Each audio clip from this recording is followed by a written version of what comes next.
Eu sou o SUS. Eu sou o SUS. Eu sou o SUS. Eu sou o SUS. Eu sou o SUS. Eu sou o SUS. Armã, Aré, SUS. Eu sou o SUS. Eu sou SUS. Repórter SUS. O que acontece no seu sistema de saúde?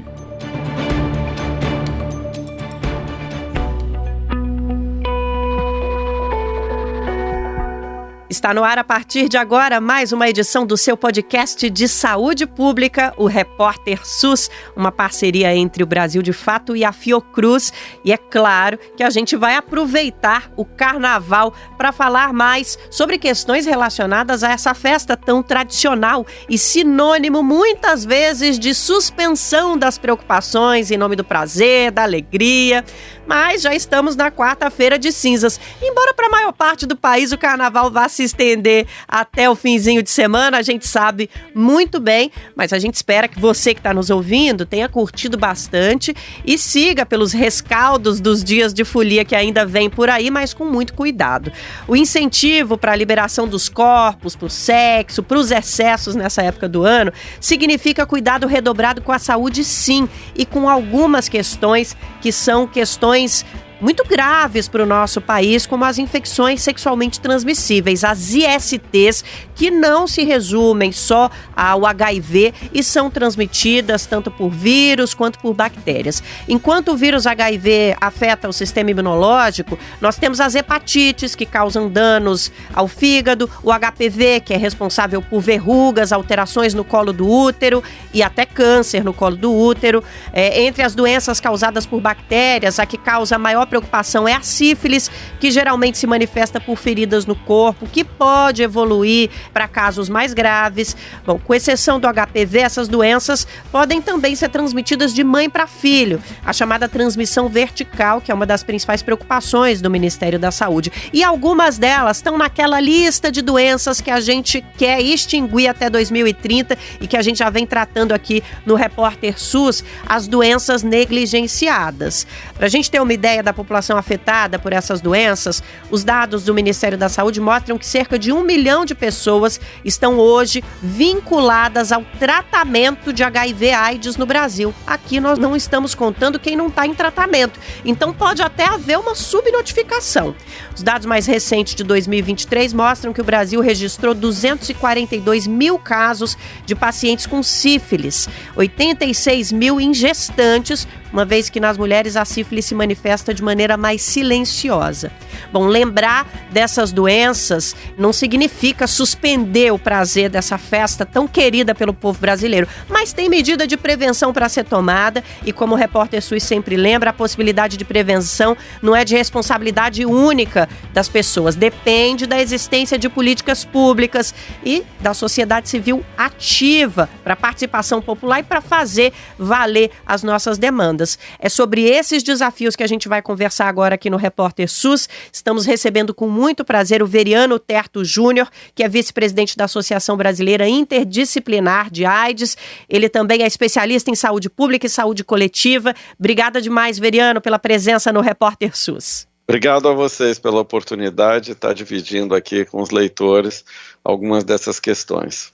Pois é, oficialmente, na nossa tradição, que agora já está se ampliando, o carnaval já acabou nessa quarta de cinzas, mas a gente ainda tem muito bloco nesse fim de semana, a folia deve seguir por mais alguns dias e as ISTs também estão nessa lista de doenças negligenciadas, que são a grande pauta da saúde global para os próximos 5 anos e meio, então a gente precisa falar sobre elas, né? E falar de prevenção a infecções sexualmente transmissíveis nesse momento pode soar meio como um corta-clima, mas a ABAIDS lembra que a preocupação com o sexo seguro nasce das organizações também da sociedade civil. Quando a gente viveu a crise do HIV nos anos 80, 90 aqui no Brasil, a participação popular e da sociedade civil foi imprescindível para a gente encarar esse problema. É possível ter prazer de forma segura? O que é que a gente pode trazer de prestação de serviço, Veriano? As campanhas de saúde são suficientes para ofertar segurança à população ou o Brasil ainda precisa ir além nesse quesito?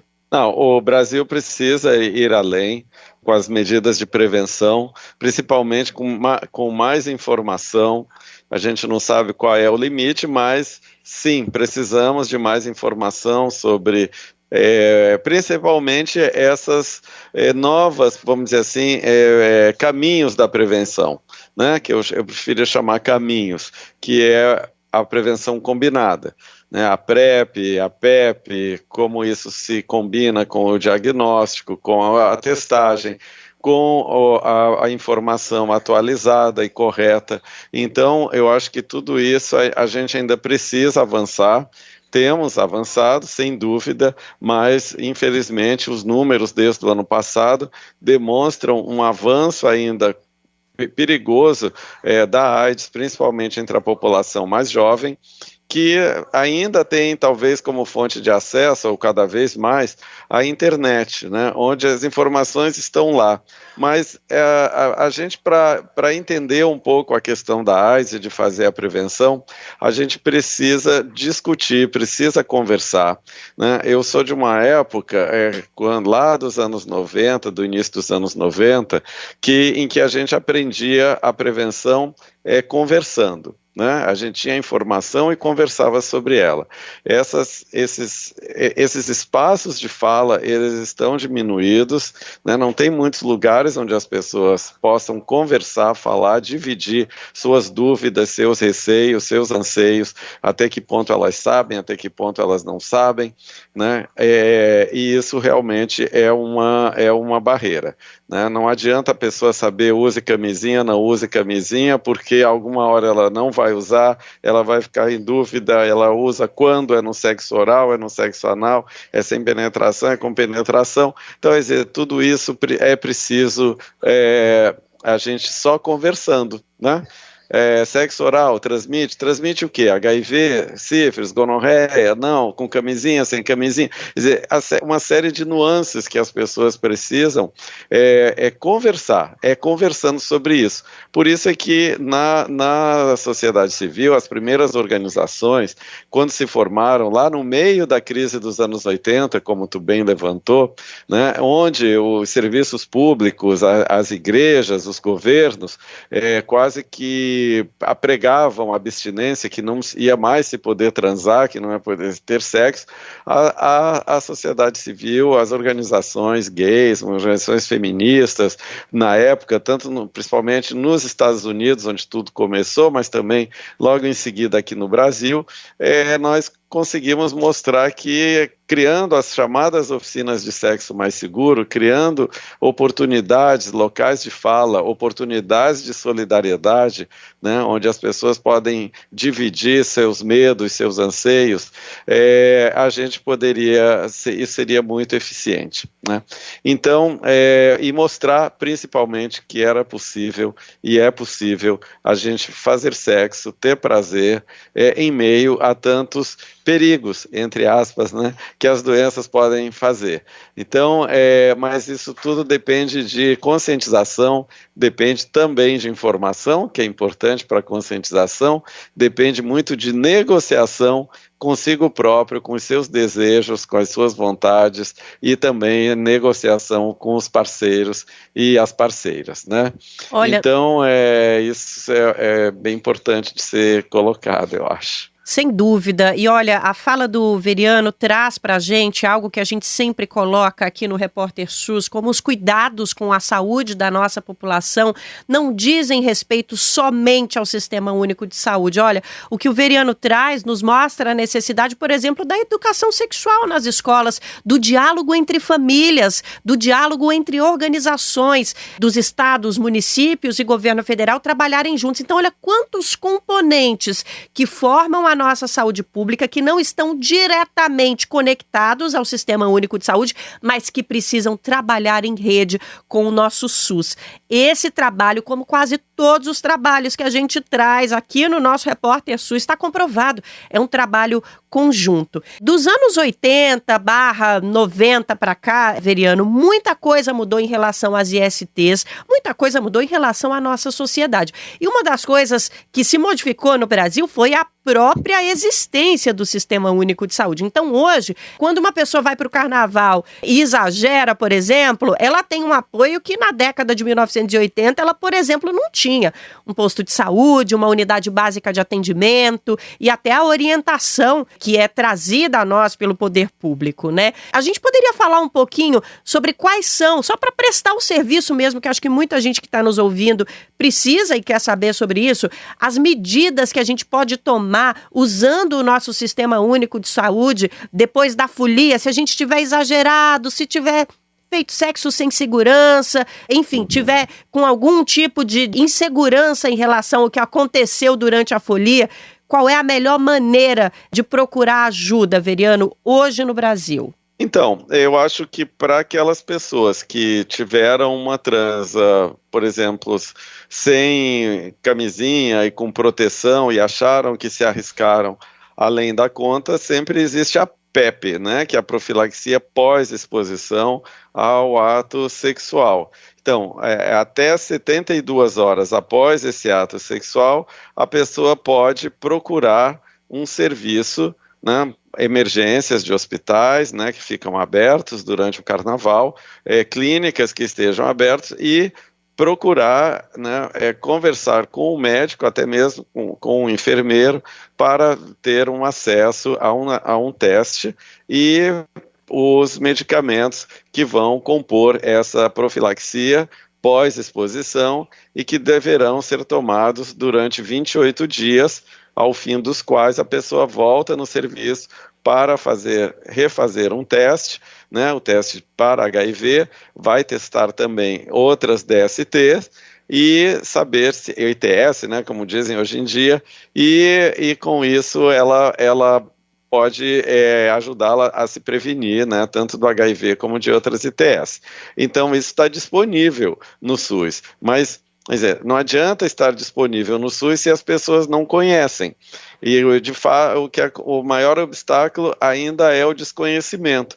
E também o estigma, né, que caminham juntos, a ignorância e o estigma. Melhor do que a ignorância, o desconhecimento, a desinformação, junto com o estigma, porque muita gente tem vergonha também de ir buscar esses serviços no SUS e de se expor, né, porque teve às vezes uma prática homossexual ou uma mulher, né, que vão pensar o que dela, né, pode ser até que seja uma mulher casada ou que tenha um outro compromisso, um namoro, alguma coisa assim, e não vai, as pessoas têm medo, né, receios por N razões, inclusive o estigma. Então, isso ainda exige, é uma tarefa de ainda de muito trabalho de educação, como a gente diz, é uma pedagogia mesmo de prevenção. Então, não adianta eu ter os meios disponíveis se eu não tenho informação sobre eles e não sei como utilizá-los.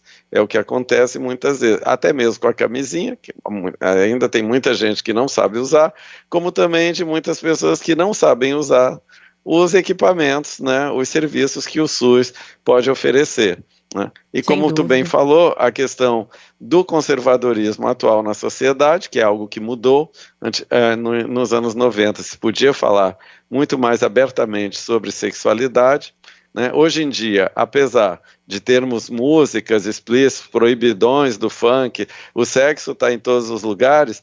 Por outro lado, né, em lugares onde efetivamente seria de transmissão de conhecimento sobre isso, eles encontram quase proibidos, né, como no caso de escolas, empresas, locais de trabalho, onde é quase que proibido falar sobre esses temas, né, atualmente. Então, a gente vê em pesquisas, em colegas que estão fazendo aí doutorado, mestrado, com população jovem, né, acho que, não sei se o Ministério tem esse dado, mas eu vejo isso nas bancas, né, que a gente participa, enfim, tem muitos jovens que relatam que nunca tiveram aula sobre saúde sexual e reprodutiva. Às vezes referem que na aula de ciências, assim, o professor da matéria de ciência que às vezes fala alguma coisa, mas é muito comum ver meninas que não conhecem o aparelho reprodutor feminino, não sabem como funciona nem a menstruação. Sim. Sabe? Então é muito ainda, e é essa população que está se infectando mais. Olha, a gente tem um dado que faz parte das reuniões e pesquisas pesquisas, congressos sobre HIV no mundo todo, que mostra que a gente não consegue conter o avanço da AIDS no mundo por causa do conservadorismo. O avanço do conservadorismo tem tudo a ver com a nossa dificuldade em frear os surtos, a epidemia e o avanço do HIV globalmente. Imagina aqui no Brasil que a gente tem vivido um avanço da extrema-direita do conservadorismo que, inclusive, assusta, né? Dadas as características culturais e sociais do nosso país. Eu queria sair um pouquinho do carnaval, apesar da gente estar nessa quarta-feira de cinzas, todo mundo ainda com carnaval no coração, mas a gente tem aqui também, Veriano, um problema estrutural para tratar e que eu acho que é importante trazer ao Repórter SUS, né? Além dessas questões carnavalescas, a gente precisa falar que as ISTs ou ITS, ou ainda tem gente que chama de DSTs também, mas são essas questões sexualmente transmissíveis, né? Fazem parte de uma lista que a gente chama de lista de doenças negligenciadas. E há um compromisso global de que até 2030 as nações vão se esforçar para extinguir essas doenças negligenciadas do cotidiano das populações, porque são doenças ligadas à pobreza, à falta de acesso, à falta de informação, à falta de direitos básicos. A educação, por exemplo, é um direito básico e o Veriano acabou de falar sobre essa falta de acesso à educação em relação às sexualmente transmissíveis, né? Como é que a gente pode trabalhar para que questões como HIV e hepatite no Brasil deixem de ser problema de saúde pública? Você consegue vislumbrar esse horizonte em que a gente vai conseguir extinguir essas doenças do dia a dia da nossa população, Veriano?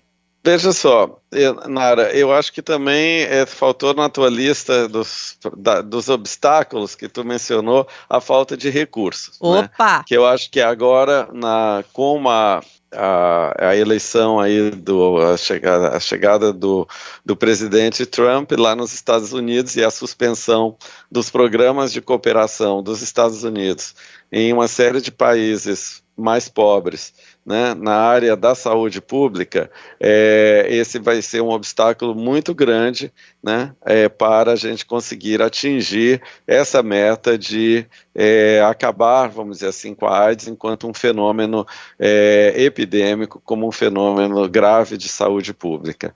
Então, porque os recursos, né, sem a participação americana, eles diminuem consideravelmente, além do que estimula outros países com governos conservadores, como a Holanda, como possivelmente a Alemanha, entrando agora numa onda conservadora, também possam diminuir os seus recursos de cooperação externa e que são importantes para a saúde, né, de continentes inteiros, como partes da Ásia, quase toda a África e até mesmo da América Latina. Então, queria fazer essa ressalva, né? E quanto aqui no Brasil, infelizmente a gente vê nós ainda temos uma taxa de mortalidade de AIDS ainda bastante alta para um país que tem acesso universal aos medicamentos antirretrovirais, né, que são muito eficientes para o tratamento de AIDS. Nós ainda temos uma taxa de mortalidade alta, em torno de 11 mil mortes por ano, né, em nosso país. Isso não é fácil para reduzir daqui a 5 anos, né, na verdade, menos de 5 anos. Então, fora isso, o crescimento, como eu coloquei antes, em determinadas camadas da população, como os jovens, especialmente jovens gays, onde a gente teve um crescimento, acho que o ano passado, por volta de uns 44% a mais de novos casos de AIDS. Então, essa realidade impede realmente a gente de alcançar esse número até 2030. O Brasil já tem alguns anos que tenta a certificação internacional, pelo menos para algumas capitais, de eliminação da transmissão vertical, ou seja, aquela de mãe para filho, mas não temos conseguido, já que as questões relacionadas Algumas que a gente viu aqui: desinformação, dificuldades de acesso, conservadorismo e reforço do estigma acabam impedindo, né, que, por exemplo, muitas mães consigam ter um pré-natal adequado, um pré-natal continuado, né, não adianta fazer uma visita durante a gravidez inteira, e com isso nós temos, para mencionar alguns dos obstáculos para conseguir eliminar a AIDS, né, ou erradicar, eu nunca sei muito bem esses termos, enquanto um problema de saúde pública. Ao contrário, nós temos um receio de que possa aumentar, né? Uma parte dos recursos para o enfrentamento da AIDS no Brasil, né, e das infecções correlatas, né, como a hepatite, também a tuberculose, vem de recursos externos, né? E esses recursos externos, recursos do exterior, de cooperação estrangeira, a tendência deles é diminuir ainda mais agora com a chegada do Trump no poder. Então isso pode ter um impacto a mais para que o Brasil consiga avançar, né, nas políticas de controle do HIV, da tuberculose, da hepatite, né, entre outras doenças, como a malária também. Enfim. E foi muito bom você trazer essa questão, porque a gente ia mesmo te perguntar quais são os impactos que vocês vislumbram, né, enfim, dessas medidas que vêm sendo tomadas pelo governo estadunidense em relação a financiamento, em relação à participação em organismos internacionais. E foi muito bom você ter falado também da transmissão vertical. O Brasil vai tentar agora, em 2025, mais uma vez, conseguir o certificado de fim da transmissão vertical do HIV, por exemplo. Mas a gente tem outros problemas que, né, a transmissão vertical é um caminho para que eles se manifestem.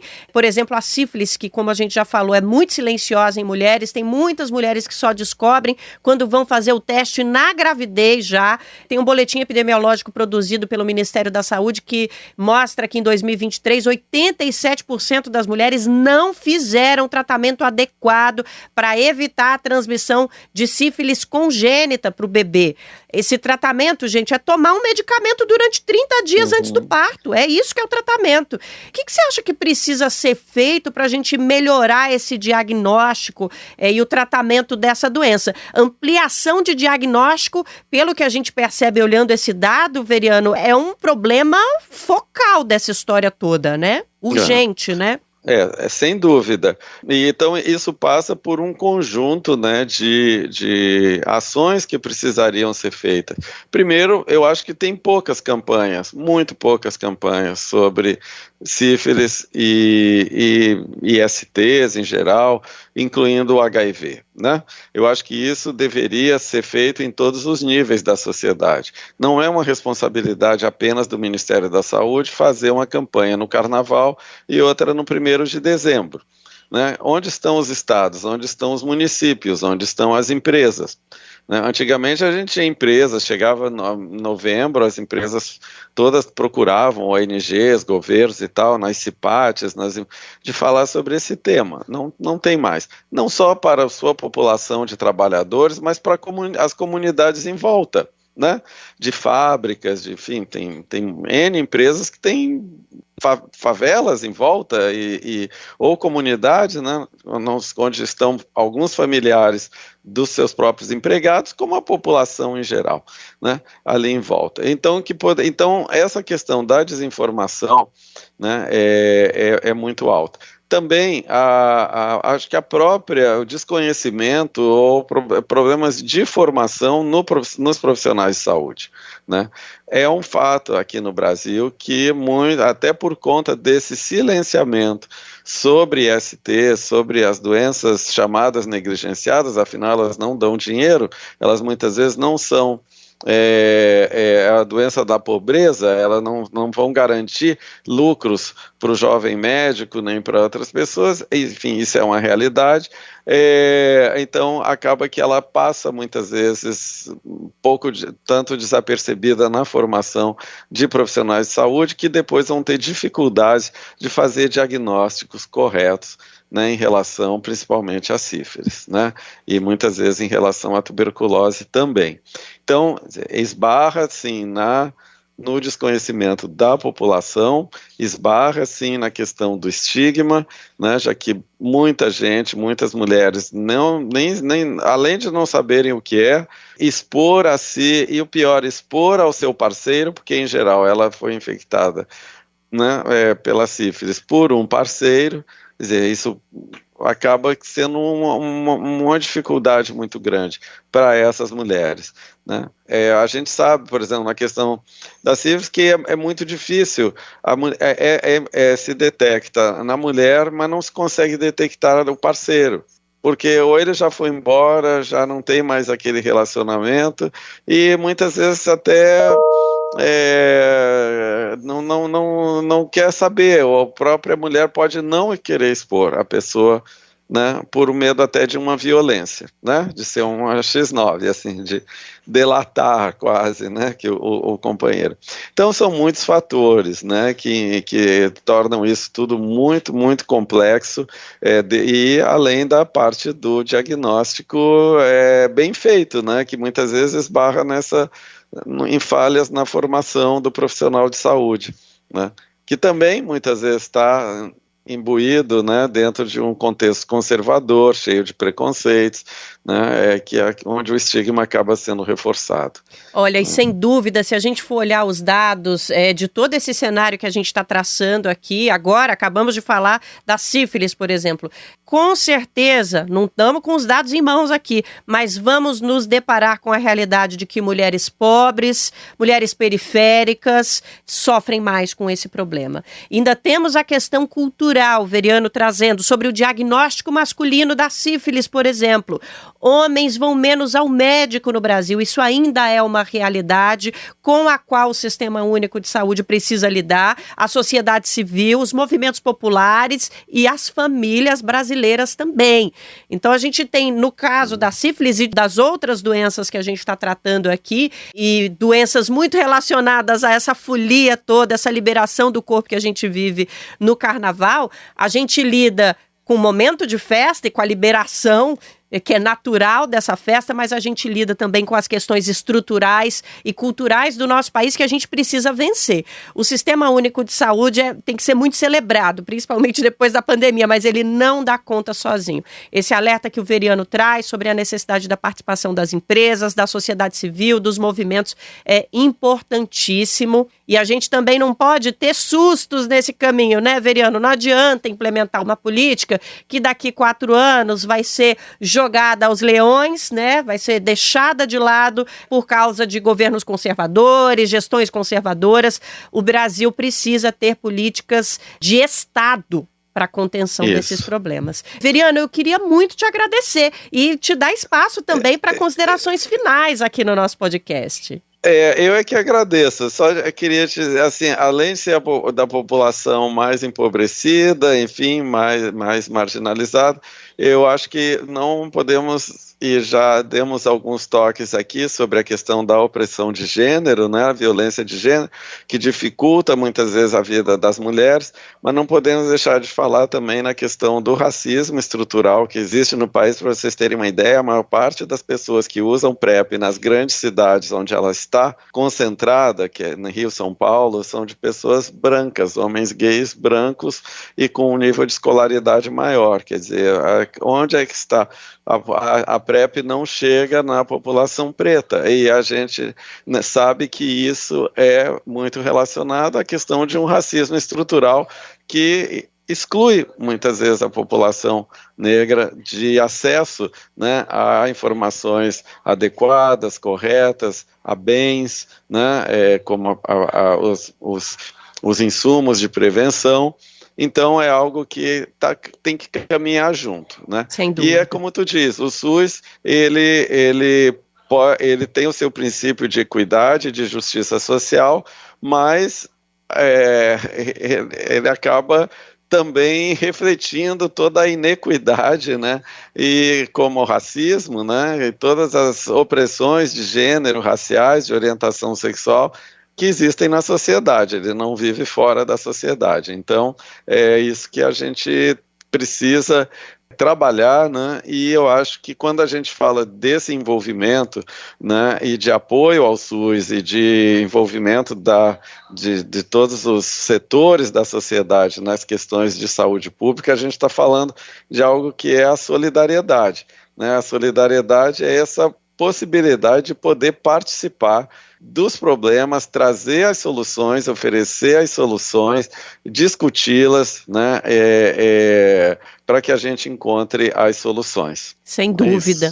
E olha, rapidinho, a gente não vai deixar você que está nos ouvindo esquecer de que o Brasil tem uma política nacional de saúde integral da população negra estabelecida há mais de 15 anos e que uma quantidade ínfima de municípios coloca em prática. Então, não temos tempo, mas não podemos deixar a falta de tempo nos esquecer desse detalhe e da cobrança necessária. Obrigada demais ao Veriano, a gente agradece demais a você também que acompanhou as nossas ouvintes e os nossos ouvintes, o Repórter SUS até aqui, obrigada demais. Comunicação popular só dá para fazer com essa troca, e o Repórter SUS é uma parceria entre o BDF e a Escola Politécnica de Saúde Joaquim Venâncio da Fiocruz. Saiba mais em brasildefato.com.br e é psjv.fiocruz.br. Apresentação Nara Lacerda, na Fiocruz a produção é de Juliana Passos e no Brasil de Fato de Letícia Holanda. Até semana que vem com mais Repórter SUS.